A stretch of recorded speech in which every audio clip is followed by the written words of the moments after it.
today's episode, we're going to visit my favorite OG Noodle House. This place has been open since the 1950s and it's located here in Banawe Corner, Quezon Avenue. Alright, let's go visit my favorite noodle joint, Mamudlo.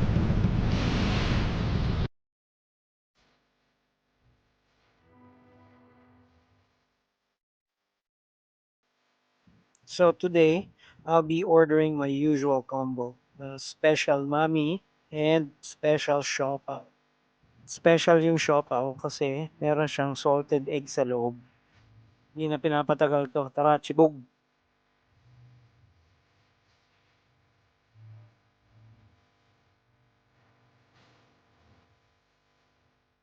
And there you have it, a quick noodle fix from the OG Noodle House, Mamamlok.